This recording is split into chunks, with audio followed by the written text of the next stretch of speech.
रजीम बिस्मिल्लाहिर्रहमानिर्रहीम कुन्तुम खैरा उम्मतिन उखरिजत लिन्नास तअमुरूना बिल मारूफ व तनहौना अनिल मुनकर व तु'मिनूना बिल्लाह सदक़ल्लाहुल अज़ीम। मोहतरम हज़रात,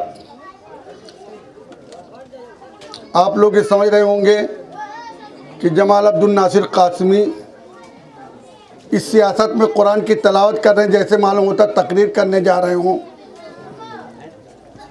ऐसा नहीं है। ये हमारे कुछ नासमझ भाइयों ने समझ लिया है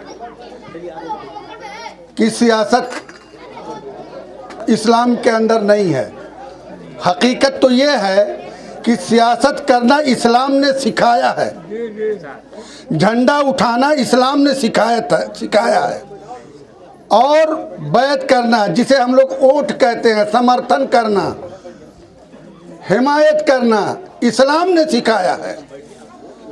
लेकिन हम एक बात ये कहना चाह रहे हैं कि हिंदुस्तान को आज़ाद हुए तकरीबन 80 साल के करीब हो रहे हैं।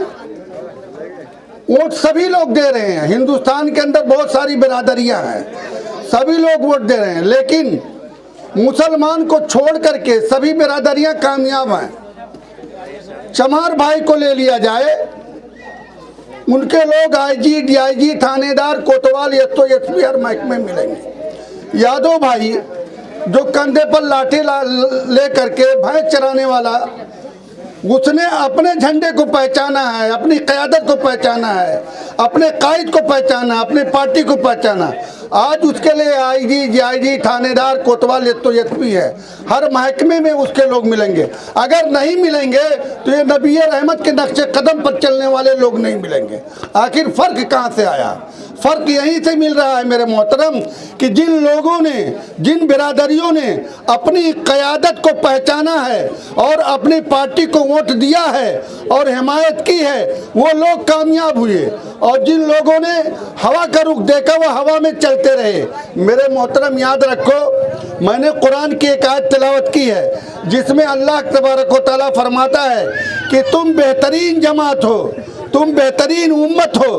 इसलिए तारीफ किया है अल्लाह ताला ने कि तुम भलाई का हुक्म करते हो, बुराई को रोकते हो।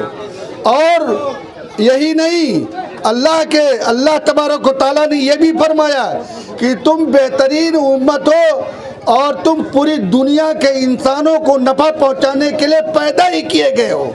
लेकिन मेरे मोहतरम, हुक्म बगैर हुकूमत के दिया नहीं जा सकता और बुराई बगैर ताकत के मिटाई नहीं जा सकती।